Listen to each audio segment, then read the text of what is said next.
स्वागत है आपका अपने YouTube चैनल पे। आइए आज सुनेंगे विजया एकादशी की कथा। विजया एकादशी के व्रत में इस दिन भगवान श्री हरि विष्णु माता लक्ष्मी का पूजन किया जाता है। यह व्रत हर वर्ष फाल्गुन माह के कृष्ण पक्ष में विजया एकादशी का व्रत किया जाता है। एक महीने में 2 एकादशी का व्रत होता है, वहीं पर एक वर्ष में 24 एकादशी का व्रत होता है और हर व्रत का अपना अपना विशेष महत्व माना गया है। इसी प्रकार से फाल्गुन माह के कृष्ण पक्ष में पड़ने वाली विजया एकादशी का अपना विशेष महत्व है। यह सभी कार्यों में विजय को प्रदान करने वाला है। जो भी विजया एकादशी का व्रत करते हैं उन्हें इस दिन भर उपवास रहते हुए विजया एकादशी व्रत के दिन भगवान श्री हरि विष्णु साथ में माता लक्ष्मी का पूजन करना चाहिए। इससे अनंत गुना पुण्य फलों की प्राप्ति होती है। विजया एकादशी का व्रत भगवान श्री राम ने किया था, जिस कारण से वह लंका पर विजय प्राप्त कर पाए थे। यह सभी प्रकार के कार्यों में, क्षेत्रों में विजय को प्रदान करने वाला है। जो भी एकादशी का व्रत करते हैं उन्हें एकादशी व्रत के लिए एक दिन पहले से यानी कि 10वीं तिथि से ही व्रत के नियमों का पालन करना चाहिए। इस व्रत के लिए एक दिन पहले से यानी कि 10वीं तिथि से ही व्रत के नियमों का पालन करना चाहिए। 10वीं तिथि के दिन शुद्ध और सात्विक आहार एक समय ग्रहण करनी चाहिए। उस दिन से ब्रह्मचर्य का पालन करना चाहिए। भगवान नाम का स्मरण करना चाहिए। एकादशी के दिन सुबह उठ करके नित्य क्रियाओं से निवृत्त होने के बाद गंगा नदी में या गंगा नदी ना जा पाए तो घर के नहाने के पानी में थोड़ा सा गंगा जल मिला करके स्नान करना चाहिए। शुद्ध वस्त्र धारण करना चाहिए और भगवान सूर्य देव को सबसे पहले अर्घ्य प्रदान करना चाहिए। उसके बाद फिर विजया एकादशी व्रत का संकल्प लेना चाहिए। भगवान श्री हरि विष्णु से प्रार्थना करनी चाहिए कि हे भगवान विष्णु, आज मैं आपके विजया एकादशी का व्रत करने जा रहा हूँ या करने जा रही हूँ। इस प्रकार से भगवान से प्रार्थना करनी चाहिए।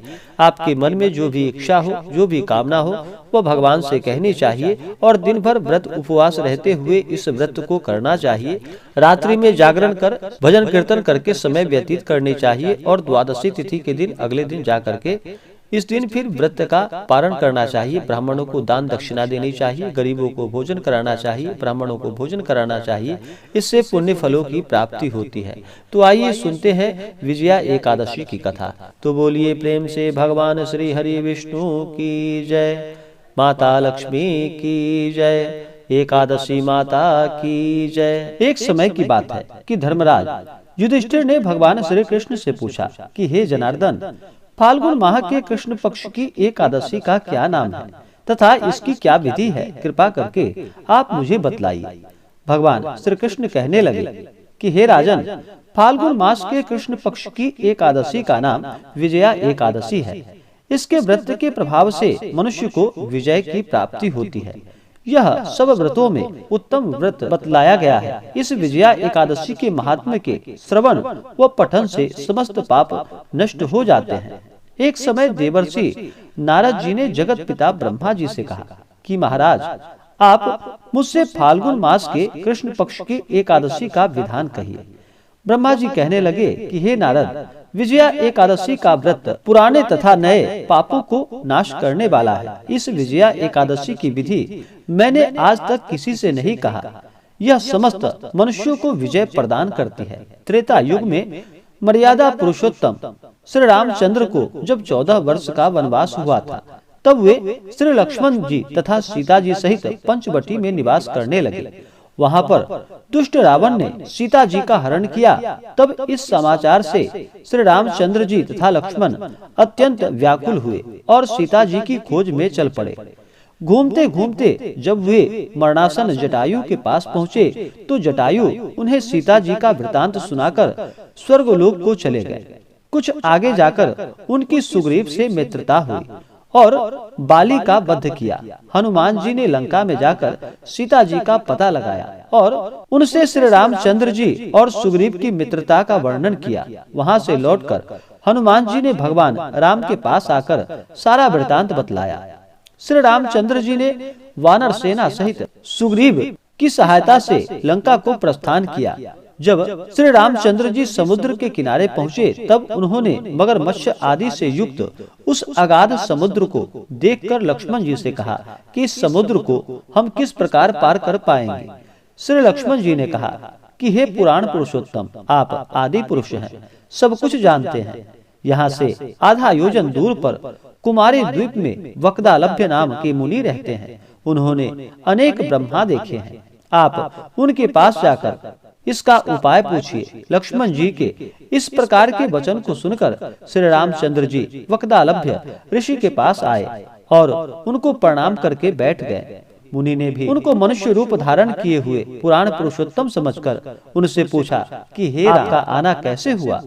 श्री रामचंद्र जी कहने लगे कि हे महर्षि, मैं अपनी सेना सहित यहाँ आया हूँ और राक्षसों को जीतने के लिए लंका जा रहा हूँ। आप कृपा करके समुद्र पार करने का कोई उपाय बतलाइए। मैं इसी कारण आपके पास आया हूँ। वक्तालभ्य ऋषि बोले कि हे राम, फाल्गुन मास के कृष्ण पक्ष की एकादशी का उत्तम व्रत करने से निश्चय ही आपकी विजय होगी। साथ ही आप समुद्र भी अवश्य पार कर पाओगे। इस व्रत की विधि यह है कि दशमी के दिन स्वर्ण, चांदी, तांबा या मिट्टी का एक घड़ा बनाए। उस घड़े को जल से भरकर तथा 5 पल्लव रखकर वेदिका पर स्थापित करे। उस घड़े के नीचे सतंजा और ऊपर जौ रखे।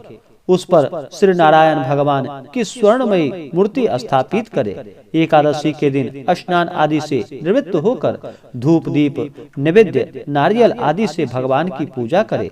तत्पश्चात घड़े के सामने बैठकर दिन व्यतीत करे और रात्रि को भी उसी प्रकार बैठे रहकर जागरण करे। द्वादशी के दिन नित्य नियम से निवृत्त होकर उस घड़े को ब्राह्मण को दे। हे राम, यदि तुम भी इस व्रत को सेनापति के सहित करोगे तो तुम्हारी विजय अवश्य होगी। यदि तुम भी इस व्रत को सेनापतियों के साथ करोगे तो तुम्हारी विजय अवश्य ही होगी। श्री रामचंद्र जी ने ऋषि के कथा अनुसार इस व्रत को किया और इसके प्रभाव से दैत्यों पर विजय पाई और रावण का संहार किया।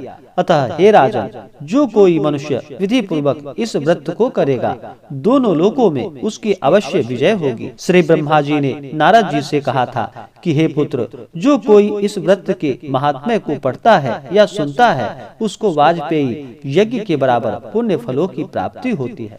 तो आशा करता हूँ कि यह जानकारी आपको अच्छा लगा हो। ऐसे ही जानकारियाँ प्राप्त करते रहने के लिए हमारे इस चैनल पे अगर आप नए हैं तो हमारे इस चैनल को लाल बटन दबा करके सब्सक्राइब करें। साथ में बेल आइकन घंटी को दबाएं ताकि मेरे वीडियो का नोटिफिकेशन आपको समय समय से मिलता रहे। वीडियो को लाइक करें, शेयर करें। मिलते हैं फिर अगले वीडियो में। तब तक के लिए धन्यवाद।